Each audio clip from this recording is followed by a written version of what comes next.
What's going on, everybody, and welcome to In Love with Horror, your destination for all things horror. And this is your midweek horror news update. And in this update, y'all, we got an official release date for Nosferatu with another first look image, but another big film will be releasing on that same date.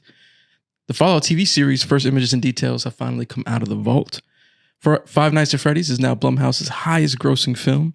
The nominations for this year's Horror Game Awards are in. And we'll have another box office update for you from this past weekend, the Thanksgiving holiday weekend. So stay tuned.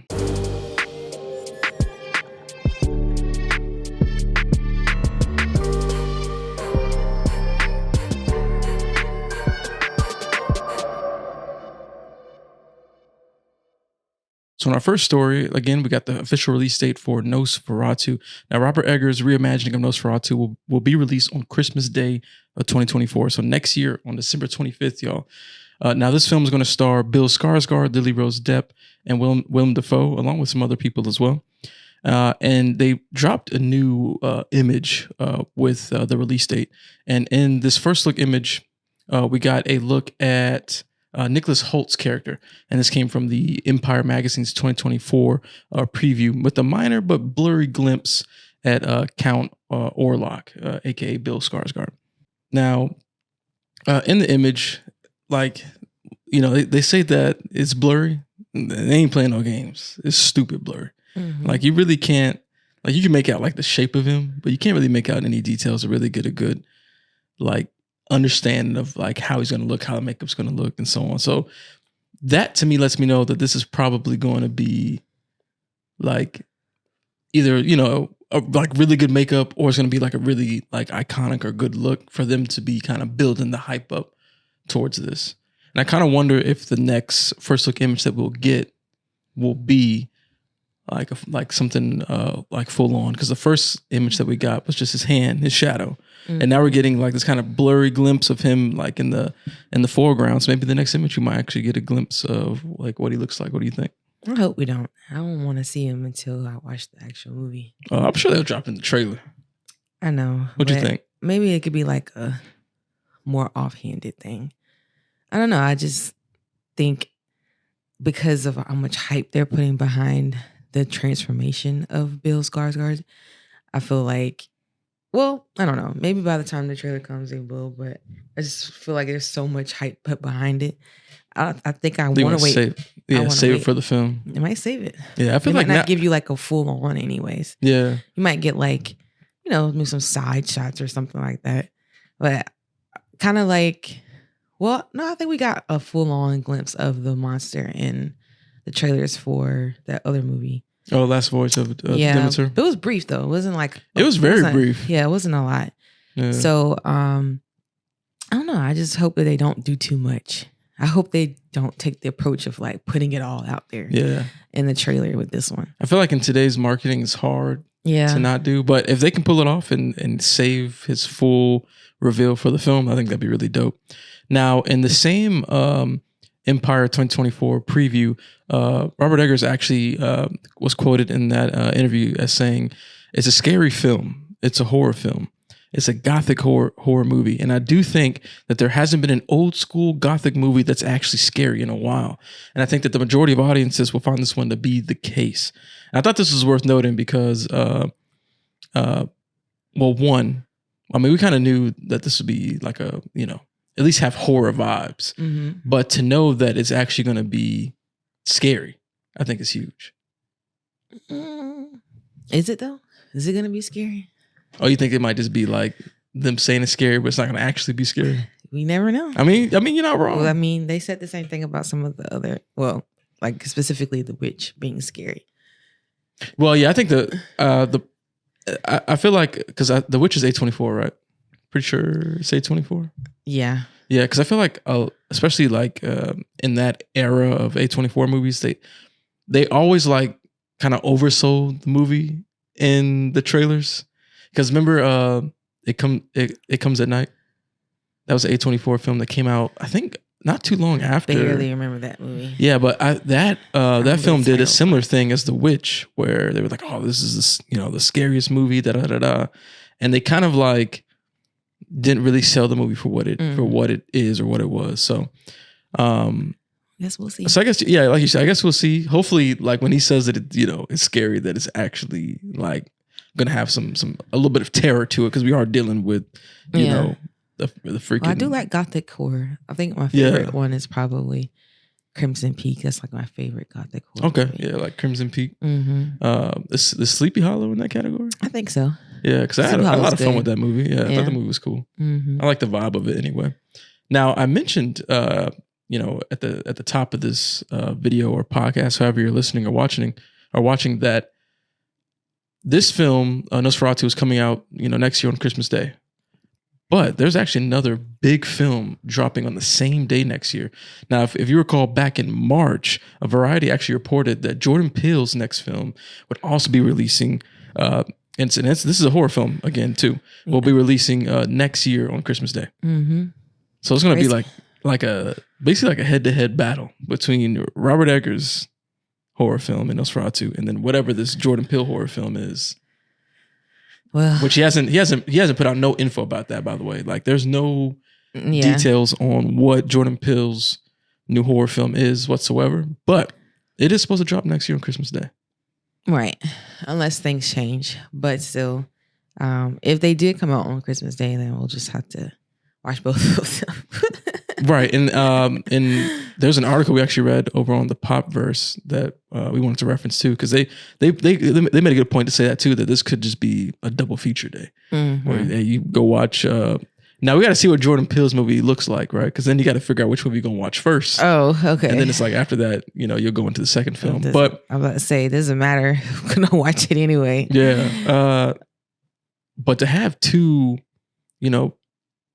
very interesting, fairly acclaimed directors drop two big horror films, and on Christmas is crazy. That's gonna be a wonderful Christmas gift right there. As long as the dates don't change. As long as the dates don't change, because we all know that they don't. I think I said kind of hoping that they don't change. Yeah, because it would be so dope to on around the Christmas time frame or on Christmas Day itself to go to the movies and watch two big horror films. That would be so dope. Yeah. But y'all let us know, what y'all are thinking. One, about this Nosferatu film from Robert Eggers. Do you like the two images that have been dropped so far? Do you think that they should save Count Orlok his full reveal for the film, or do you think that we will inevitably end up seeing his full look in either promotional images or trailer? And also, what do you think Jordan Peele's next horror film could, or would you like it to be about? It's a very interesting question. I think that'll be interesting. I don't know if he's dropped any hints or Easter eggs or what he could be working on, but y'all let us know all that down in the comments. In our second story, the Fallout TV series first look images were revealed in a Vanity Fair piece. Now, the Fallout TV series is based off the acclaimed video game franchise Fallout. Now, I know you're not familiar with that series at all. And we'll talk about kind of what Fallout is about later on in this segment. Now, Vanity Fair dropped the first look article, and it featured like a ton of images from the show. I was actually surprised by how many images they dropped, but it basically showed how the video game would transfer to live action. We saw like the iconic blue and yellow outfit. We saw the power armor suits. We even saw kind of what a lot of like films and TV shows, when they have like an apocalypse show, it always has this like orange tinge color tone to it. So we saw a lot of that, of how that will look. Now, something that was very interesting, there's a lot to pull out of this article. So the first interesting thing was, if you're heavily invested in the Fallout game lore, it was actually mentioned in the article by Todd Howard, the creator of Fallout, the video game series. And he mentioned that the TV series will be canon.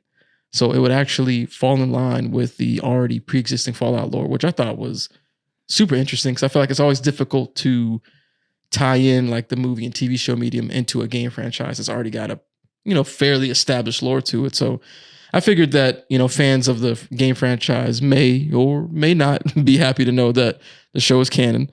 Another big thing that I pulled from this article that I was super hyped about, which I had no clue. Like, I knew there was a Fallout TV show coming, but I did not know that the people developing it are Jonathan Nolan and Lisa Joy, husband and wife duo who created Westworld. Right. That's hype. Mm-hmm. That's crazy, because I loved Westworld. Yeah, I know. Now, as the seasons went on, it kind of faltered a little bit, but like that first season, that's like some of the best sci-fi TV ever. That shit was amazing. I never watched it. Oh, you got it. Well, I don't know, because like it gets real crazy when you get into like the last season that they put out, or even the third season. It kind of loses footing and it gets like super complex and super weird, super crazy. But like those first 2 seasons are incredible. I think it's definitely worth watching. But I was super excited to see that they were behind this new Fallout TV series. Now, the article did detail kind of, for people who aren't familiar with what Fallout is, that kind of presented the story to you. So I'll read it to the audience, and you can listen in on this too, since you're not familiar. Now, Fallout, right? A nuclear war breaks out across Earth in the year 2077, an era of robots, hover cars, and a deep and abiding nostalgia for the America of the 1940s. After the incendiary mushroom clouds, the story flashes forward 219 years. How did humanity fare over those blighted 2 centuries? Now, Lucy, being played by Ella Purnell from the show people love, Yellow Jackets, has no clue. She has lived her entire life inside a subterranean vault where every need and want has been satisfied, while generations and generations await the day when it is safe to surface. Now, a crisis forces Lucy to venture above on a rescue mission, and she finds that the planet above remains a hellscape crawling with giant insects, voracious mutant animal abominations, and a human population of sun-baked miscreants. And that's pretty much Fallout. All the games have kind of taken that same approach where you assume a character and they're coming out of the vault for the first time after, a couple hundred years, and you kind of embrace what the planet has become. And you encounter all types of different people, mutants, all types of crazy stuff that has a lot of horror elements to it. But that's basically what Fallout is. It's a huge video game franchise. So I thought it was important that we mention it here on this midweek news update, especially for the people that love the game series and didn't know too many details about the show. But I think the show is looking pretty good. I like the way the images look. I'd be curious to see what a trailer looks like, how it feels when the trailer plays. But to let you guys know when it comes out, it's actually coming out on Amazon Prime on April 12th next year, 2024. So go ahead and put that on your list. If check out the first look images. There's a ton of them to look at. Y'all let us know down in the comments below. How excited are you for the Fallout TV series? Are you excited that the lore of the series will be canon to the video games? Are you excited about the Westworld team being behind this? Because maybe some of y'all didn't really like Westworld like that. Let us know all that down in the comments below. Well, y'all, Five Nights at Freddy's is now Blumhouse's highest grossing film of all time. While Blumhouse has had some heavy hitters on the roster, Five Nights at Freddy's is now the top dog over at Blumhouse. So right now it's sitting at $283.1 million at the worldwide box office, and its current domestic total is $136.2 million. And just as a reminder, Five Nights at Freddy's was made on a $20 million budget. So that's like, I'm sure even after marketing, that's crazy profit for Blumhouse and Universal. Now, the previous record over at Blumhouse for highest grossing film was M. Night Shyamalan's Split, which ended its own worldwide box office run with $278.4 million. Now, honestly, when we looked at the story, I was actually shocked that Split was its top grossing. Because I really like Split, but I didn't know that was its biggest. That's kind of shocking to me. Isn't it because I'm thinking it's because it was based off like I don't know. I'm making this up. Is it based off a comic book? I feel like it is. Maybe not. I think it is, but I think a lot of had to do with it being like a stealth sequel. Well, yeah. To what was it, Unbreakable? Yeah. Well, isn't that a comic book? Yeah, I believe so. That's the only thing I can think of. Is the reason why this was a lot bigger. It was a really good movie. Yeah. Oh yeah. I just assume more people probably knew about it versus like, more of their other films. They don't really like, connect to anything. I feel like comic book stuff always does really well. And don't you think? No, not really. Maybe not. I don't know. Well, I'm not a comic book person, so yeah. I'm not familiar. I guess I'm comparing it more to like Marvel movies. You know what I'm saying? Well, yeah, those are like the mainstream comics. I don't know how mainstream these comic books would be. But it's possible that it has enough of a fan base to garner a decent box office. Well, it had to. If it was for it to be make that much money, and it's not a Marvel movie. I think that's really good. Oh yeah, definitely. No, there's still decent money. I don't know how much Split was made for, but I imagine that budget for that film wasn't that big either. Right. But yeah, Five Nights at Freddy's is taking over, y'all. I would not be surprised if it hits 300 million.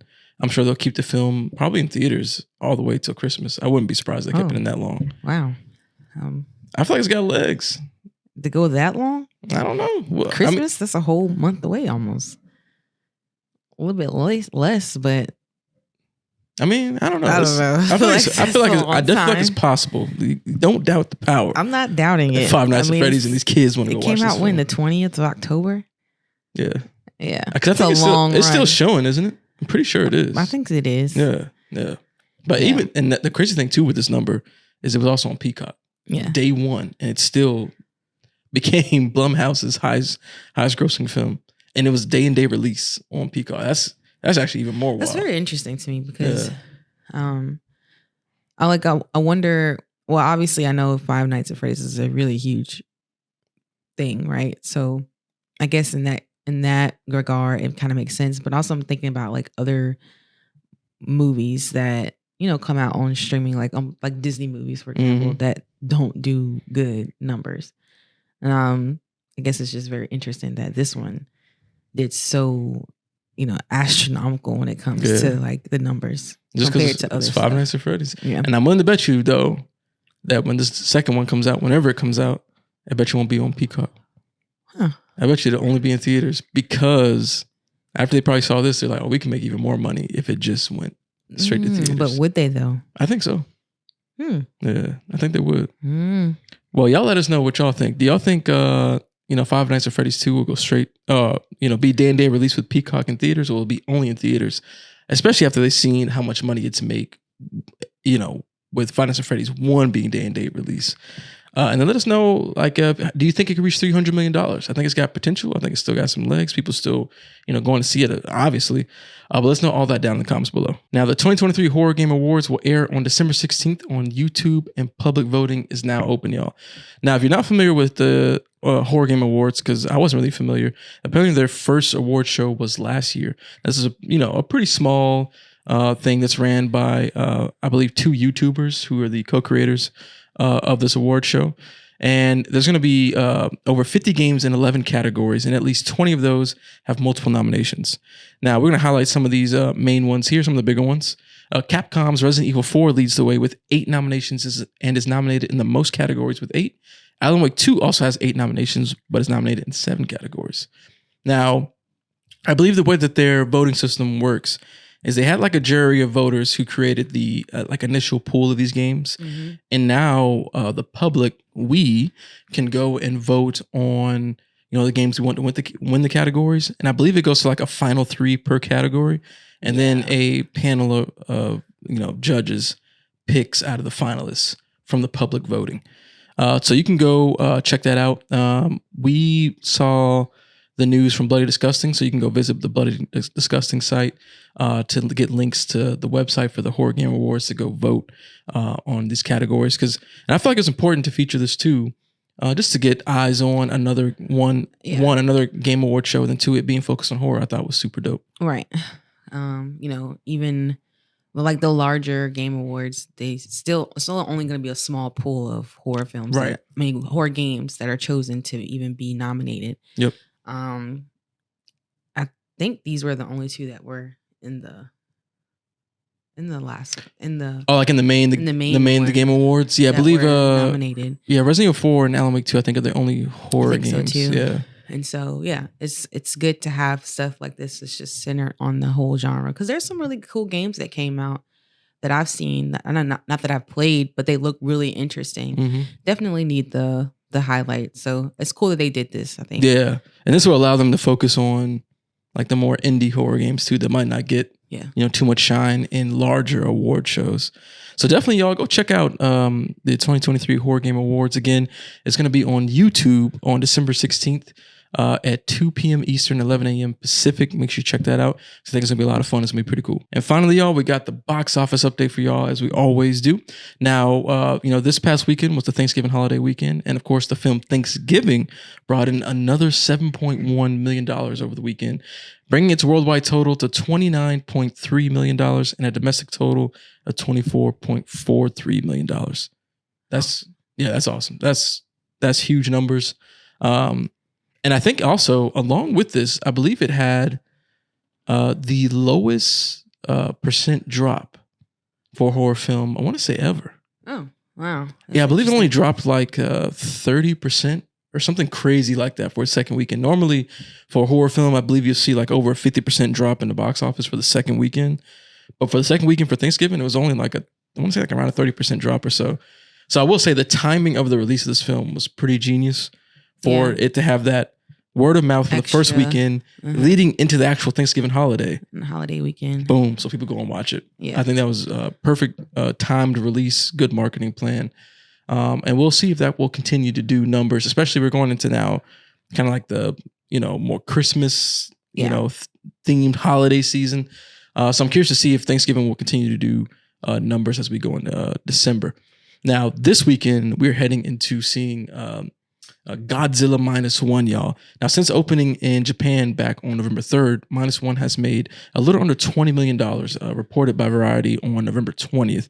And current predictions are putting it at bringing in somewhere between $15 to $18 million when it opens.